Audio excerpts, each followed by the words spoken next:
Assalamualaikum warahmatullahi wabarakatuh. Halo sahabat penyiaran, dan kali ini kembali lagi di ruang siar KPI Aceh. Dan alhamdulillah kali ini KPI Aceh bekerja sama dengan BPOM Aceh untuk memberikan literasi nih kepada masyarakat, kepada sahabat penyiaran semuanya terkait bagaimana sih hal-hal yang tidak kita ketahui selama ini terkait dengan BPOM Aceh dan apa-apa saja sih kerjaan mereka selama ini. Dan alhamdulillah sekali hari ini Putri bersama dengan Bapak Taufik SKM MSI dan juga Karaisa. Ya, apa kabar Bapak dan Karaisa? Alhamdulillah. Oke, dan yang pastinya kita ketahui ya sekali ya bahwa saat sekarang ini tidak hanya menjadi alat komunikasi saja, perkembangan media sosial saat sekarang ini memang memberikan dampak yang cukup luas kepada masyarakat dan ini dipakai beberapa platform ini kepada masyarakat sebagai entrepreneur-entrepreneur muda ini untuk menjual kembali produk-produknya dan biasanya itu disebut dengan endorsement ya. Nah, kali ini kita akan membahas lebih lanjut nih, bagaimana sih endorse produk kosmetik? Boleh apa enggak ya? Nah, kali ini kita ada pakar-pakarnya di depan kita ini, dan kita jangan lewatkan, dan yang pastinya kalian terus stay tune di ruang siar KPI Aceh. Oke Pak Taufik, ini kita mau nanya nih, bagaimana sih sebenarnya endorse kosmetik? Itu dibolehkan nggak ya? Ya, di era digitalisasi saat ini, untuk endorse kosmetik itu diperbolehkan. Hmm. Kenapa diperbolehkan? Karena banyak hal-hal yang punya brand, yang punya produk, bagaimana produk dia itu laku. Dengan salah satu cara, dia mempergunakanlah influencer. Influencer orang yang pengaruh, yang banyak pengikutnya. Dan pengaruh dalam hal menjual produknya. Dalam hal influencer yang digunakan, apakah seorang YouTuber atau selebgram. Bahkan digunakan juga orang-orang yang lainnya, yang kira-kira memang banyak pengikutnya. Kemudian dalam hal kode etik terkait dengan endorsement, punya aturan juga, nggak semena-mana, semuanya harus bisa masuk ke dalam itu. Oke. Mm-mm. Dan perlu saya jelaskan bahwa untuk endorse itu, yang bisa melakukan endorse itu, yang tidak diperbolehkan endorse itu, seperti pejabat publik. Yang mana contohnya? Apakah seorang bupati, gubernur, itu dia tidak diperbolehkan. Nah, yang kedua, yang punya profesi seperti dokter gigi, Hmm. dokter, profesi yang ada dalam hal itu. Iya. Terus berikutnya tenaga kesehatan sudah tadi. Terus ulama yang terutamanya itu malah sama Mm-mm. sekali tidak diperbolehkan untuk endorse produk kosmetik seperti itu. Oh, berarti memang ada batasan-batasan orang tertentu ya, walaupun kalau kita bilang gubernur ataupun bupati ataupun mereka yang bergerak di bidang kesehatan tersebut kan sebenarnya lebih lebih mumpuni ya kalau memberikan endorse sesuatu, tapi mereka tidak boleh ya dalam hal ini ya. Yang boleh itu seperti mereka-mereka influencer-influencer yang swasta lah ceritanya, yang tidak boleh berposisikan di pejabat publik ya Pak ya. Nah, jadi bagaimana sih untuk pemeran iklan yang mungkin nanti misalnya ada yang pejabat publik pernah nggak misalnya maksudnya masuk tuh dalam endorse-nya punya BP POM gitu. Untuk saat ini pejabat publik apakah gubernur, bupati atau ulama, Mm. untuk saat ini belum dimasukkan, belum pernah Alhamdulillah ya. ada karena dilarang. Karena apapun cerita terkait dengan pengawasan iklan endorse itu, Badan POM mengatur regulasi ada di dalamnya. Bahkan Badan POM melakukan pengawasan seperti itu. Oh, oke, baik sekali. Nah, kalau tadi disampaikan boleh, diperbolehkan ya endorse tersebut. Berarti gimana nih Kak Raisa? Ada kriteria-kriteria wajib ya dalam endorse untuk mengiklankan suatu produk ya, sudah pasti ya. Nah, gimana tuh? Jadi, jadi untuk kriteria wajib Mm-mm. kosmetik itu bisa di-endorse, Mm-mm. pertama itu dia harus sudah punya nomor izin edar Oke. Mm-mm. terverifikasi dari Badan POM. Mm-mm. Itu wajib yang pertama karena suatu kosmetik bila belum mempunyai nomor izin edar itu jangankan diedarkan, dipromosikan saja tidak boleh gitu kan. Kemudian yang kedua, informasi yang disampaikan, informasi yang dipublikasikan itu memang sesuai benar dengan datanya dengan data yang dinotifikasikan, Oke. yang didaftarkan ke BPOM. Misalnya, kalau kosmetik itu memang notifikasinya untuk pembersih wajah, maka sampaikanlah saat endorse itu manfaat kosmetik itu sebagai pembersih wajah. Mm-mm. Dengan tanpa tambahan yang lainnya, hanya pembersih wajah saja gitu ya. Jangan, jangan setelah itu dijadikan dia sebagai cerah atau anti wrinkle ya sesuai dengan izin notifikasinya saja. Kemudian selain dua kriteria wajib itu, ada juga batasan yang harus diperhatikan. Yang pertama tuh batasan definisi kosmetik itu sendiri. Oke, Kosmetik itu kan merupakan sediaan yang diperuntukkan untuk bagian luar tubuh manusia. Kemudian yang kedua tujuannya untuk membersihkan, mewangikan, memperbaiki bau badan gitu. Kemudian melindungi tubuh pada kondisi baik. Iya. Yang artinya kosmetik itu bukan obat dan bukan untuk mengobati. Kemudian saat endorse, klaim yang disampaikan itu haruslah objektif, jujur, dan data-data yang disampaikan itu benar. Valid lah ya ceritanya ya. Betul, Bu. Kemudian saat endorse juga jangan sampai merendahkan produk lain atau perusahaan lain karena tidak sesuai dengan etika dalam beriklan. Kemudian juga klaim itu diharapkan tidak menyesatkan. Kemudian yang tadi saya jelaskan tadi, jangan sampai menyatakan klaim itu kosmetik itu seolah dapat menyembuhkan yang fungsinya sebagai obat gitu. Kemudian klaim juga dilarang bertentangan dengan norma dan ketertiban umum, serta tidak boleh juga mengeksploitasi erotisme atau seksualitas. Itu sih ya kriteria dalam endorse yang diharapkan para influencer itu ada selebgram menyampaikan kosmetiknya, mempromosikan kosmetik Barang yang diperjualkan Ya. gitu ya. Nah, kalau tadi ini Kak Raisa kan sampaikan bahwa bagaimana sih ada kriteria wajibnya dan kemudian ada hal-hal yang harus diperhatikan di dalam endorse nih Pak Taufik. Nah, berarti kan pasti akan ada klaim ya. Klaim seperti apa yang memang sebenarnya memang ini secara tegas ini tidak diperbolehkan nih. Gitu gimana Pak? Jadi untuk klaim kosmetik pada prinsipnya tidak boleh berlebihan. Tidak boleh berlebihan, bisa menyembuhkan atau klaim yang menyatakan fungsi sebagai obat. Dan menunjukkan di kosmetik itu klaimnya tidak mengandung bahan berbahaya, tidak mengandung hidrokinon, tidak mengandung asam retinoat, tidak mengandung merkuri. Itu tidak diperbolehkan. Tidak boleh memunculkan Tidak hal boleh ya sebenarnya walaupun ada Mas ya. ada, tapi tidak boleh memunculkan hal seperti itu. Dan tidak boleh menyudutkan produk orang lain. Produk kami ini nomor satu di dunia. Ya, paling best. Superlatif. Best seller. Best seller nomor satu di Indonesia. Dan tidak boleh mencantumkan bahan yang dilarang. Seperti saya sampaikan seperti itu tadi. Oke. Nah, berarti kan kalau tadi disampaikan tadi sudah ada kriteria. Nah, jadi bagaimana nih Pak? Kan tadi sudah ada klaimnya nih ya. Jadi bagaimana kita cara mengecek sesuatu kosmetik tersebut sudah memiliki izin edar atau belum nih? Nah, gimana nih kan? Kalau tadi kan sudah ada klaim nih bahwa ini yang terbagus, the best ya kan?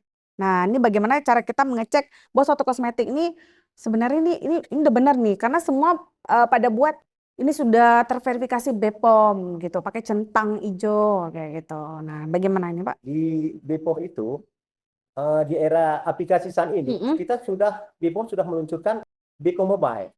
Oke. Di sana sudah ada, semua ada jawaban di sana. Jadi tinggal kita download apa di Play Store-nya atau di app-nya. Nah, setelah itu tinggal kita lihat di sana sudah ada fiturnya.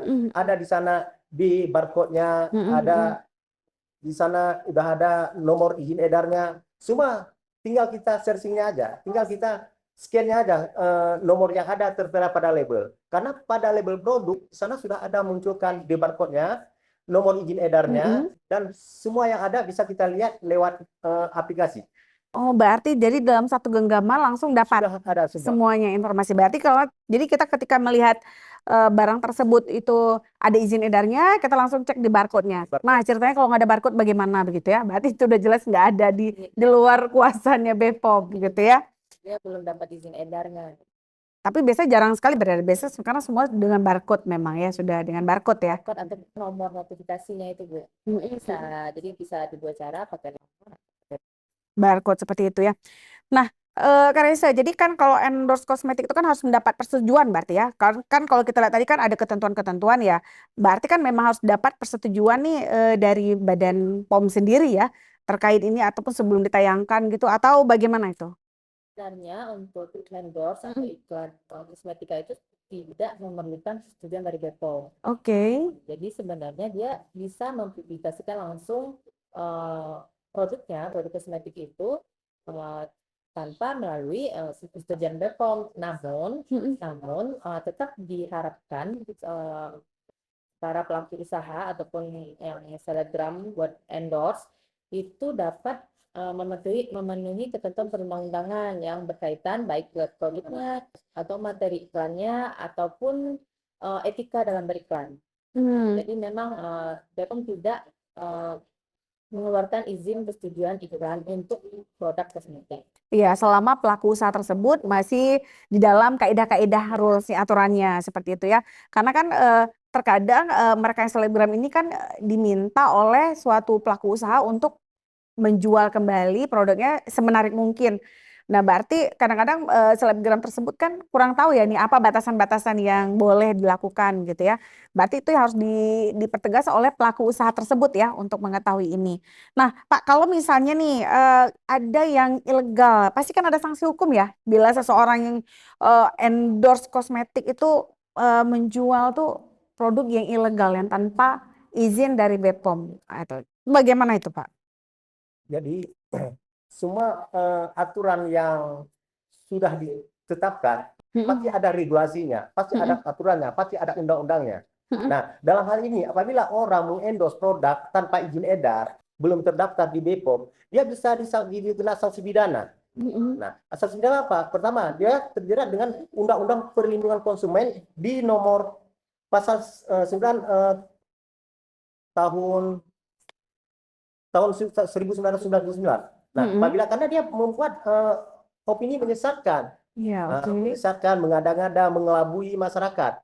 Nah, terus juga dilanjutkan hal seperti itu, dia bisa juga dikenakan Undang-Undang Kesehatan. Undang-Undang Kesehatan di nomor 36 tahun 2009.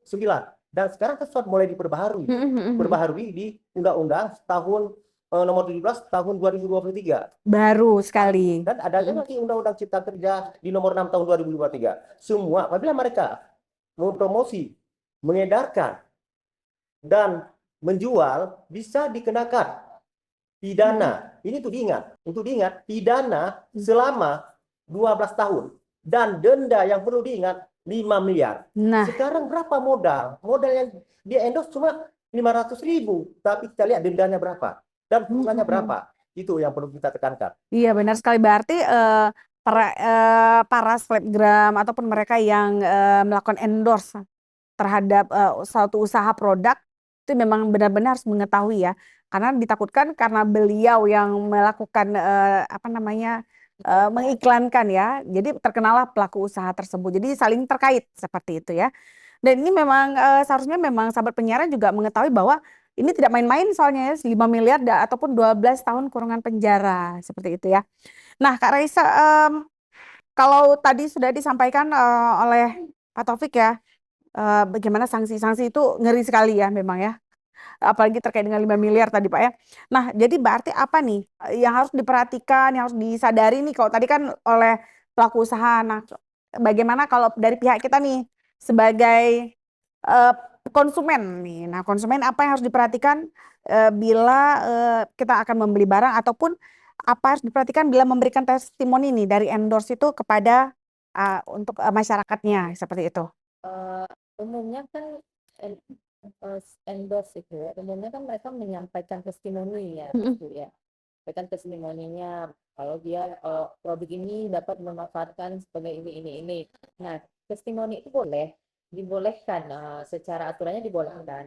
Tapi diingat testimoni itu harus mewakili diri sendiri. Jadi jika si artisnya melakukan endorse, dia bilang Mm-mm. oh, produk ini dapat mencerahkan kulitnya Mm-mm. gitu. Emang balik lagi ke ketentuan di awal kan memang harus yang disampaikan benar. Berarti kan si artisnya memang udah coba itu produk, memang putih gitu. Makanya dia kan Putih berarti ya. memang cerah mukanya Bro. Iya, iya, iya, Memang iya. cerah mukanya, jadi cerah terus. Jadi si artisnya itu memang menyampaikan testimoni itu mewakili dirinya sendiri, Mm-mm. tidak boleh mewakili orang lain atau mewakili keluarganya, sekelompok masyarakat atau sekelompok golongan. Mm-mm. Nah, kemudian juga testimoni itu dibatasi juga, tidak boleh menyampaikan rekomendasi dari hasil riset ataupun laboratorium instansi pemerintah Oke. atau organisasi profesi atau juga tenaga kesehatan. Jadi batasannya di sana.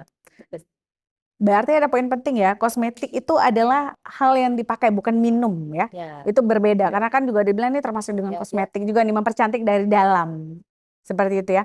Nah, sebelum kita close ini mungkin ada closing statement yang mau disampaikan oleh Pak Taufik dan juga Kak Raisa nih terkait bagaimana sih seperti tadi ya mungkin bisa dipertegas lagi nih untuk statement terakhir sebelum kita tutup ruang siar kita untuk sesi endorse produk kosmetik. Silakan Pak Taufik dulu. Aja. Ingat, pelanggaran bukan hanya terjadi kepada pelaku usaha atau yang mendistribusi atau yang memiliki branded, tapi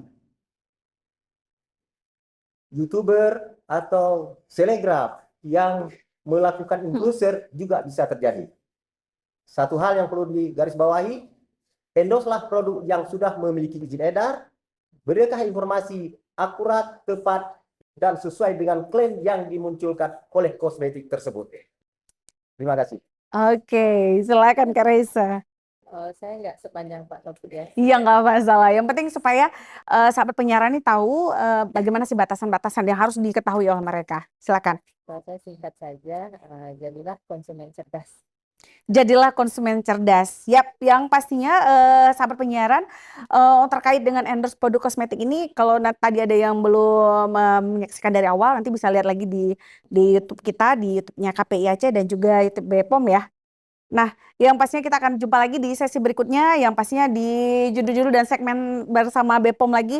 Dan ini adalah kerjasama dan kolaborasi yang cukup menarik dari KPI Aceh dan juga BPOM Aceh. Oke, baiklah, kalau gitu Putri Novriza mewakili seluruh kru yang bertugas undur diri. Assalamualaikum warahmatullahi wabarakatuh. Dari Aceh, wujudkan siaran sehat untuk Indonesia bermartabat. Dah.